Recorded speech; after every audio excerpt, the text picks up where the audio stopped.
I've been having trouble sleeping in my house recently, and I think unfortunately it's time for ET to go. I'm sorry, bud, but it's time. But, on the contrary, welcome back, everybody, to the Survival Series. Oh my gosh. How did you get up there? What? But anyways, we are back this episode working in our secret mountain survival lab, and we're actually working on our spider spawner farm today, and you'll notice that our water elevator room going down to our farm has been redone quite a bit since our world tour episode. And if we go down here, this is where our spider spawner is, and we're going to be revamping this area quite a bit to fit a farm around this spawner that we got here. It's also going to be one of our smaller projects, so that way we can get a ton of string, and it should be relatively easy to build. In the last episode, we worked within our grand library to basically finish it off, and just down these stairs here is where we ended up building our map room war room area, which just looks absolutely sick. I haven't maxed out the cartographers yet, but all of the librarians down here have been fully maxed out as well. But yeah, if you didn't watch the last episode, I recommend you go watch it, as it was one of our most eventful and probably one of our best episodes in the entire series, if I'm gonna be honest. So this farm is going to be really easy to set up, as I said before, and what we have to do first is make a bigger surrounding area around the spawner than what was generated right here. And then I'll probably end up outlining it in like deep slate bricks or something, so that way more spiders can actually spawn within that area. And then we'll have to realign these tunnels so that way it can align with the front of where the kill pit is going to be, and then we'll probably make a room within that area as well. So let's get started.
Man, this farm and also this removal area that we got going on here is starting to look pretty good. I'm about to fill in this tunnel, but I just wanted to show you guys what's on the inside of this thing.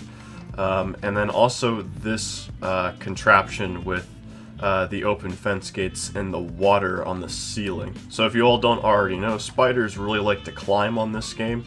So if they climb anywhere on the walls in this room, they'll go up here into this contraption, and they'll end up drowning on the ceiling. And then we also get their drops with the water flow going down to our removal area as well. But yeah, our spider spawner is basically all set up now. We just got to get rid of all of the torches in this area that we made around the spawner, and then we got to get all of this stuff together and then fill in this little tunnel here.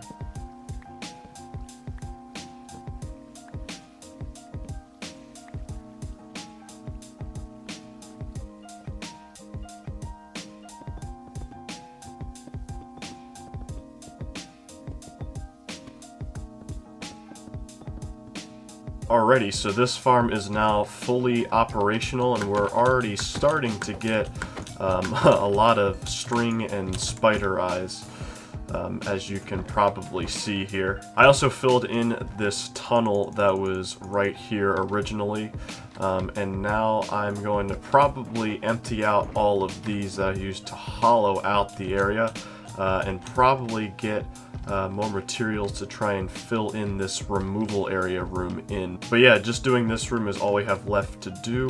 And then any other decorations we want to do either around or leading to our spider spawner farm as well. How did I just forget these? So now it's time to get materials together to throw our removal area room together.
This place is so spooky, I love it. I also had to fiddle with the light levels within this room quite a bit, as I had to get it just right at 7, like if you're standing right in front of the spawner, so these guys can still come in at a very high rate. I also put down a lot of cobwebs in the ceiling for some extra detail, just to kind of fit the vibe of this place, and also in the hallways. And out here, we actually found a mine shaft that was actually attached to our farm. So now I conveniently have a source to get a lot of my cobwebs now, to use for a lot of my builds and stuff for extra detailing, which is pretty cool. But yeah, this is a farm that you guys can easily set up on your survival worlds, and I have been getting a lot of string and spider eyes from this thing as well, and I don't think I'm ever going to run out in the future. But yeah, I wish I built this farm like a lot sooner, because you can get XP from it really fast. This is also one of the better mob farms that we have built on this world, and I heavily enjoyed stringing it together for you guys, no pun intended. But yeah, that is our spider spawner farm in the confines of our secret mountain survival lab.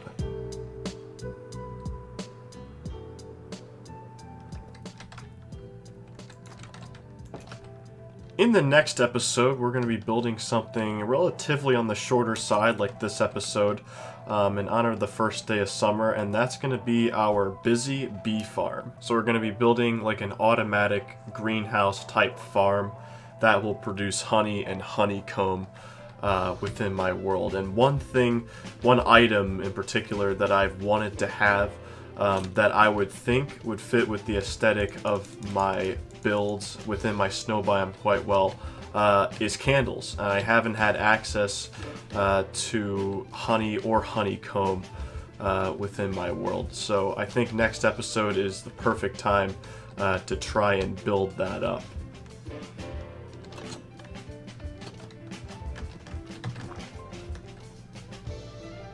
So anyways, that's going to be it for me. I hope you all enjoyed this episode relatively on the shorter side. Please be sure to leave a like, it helps me out a ton with the algorithm.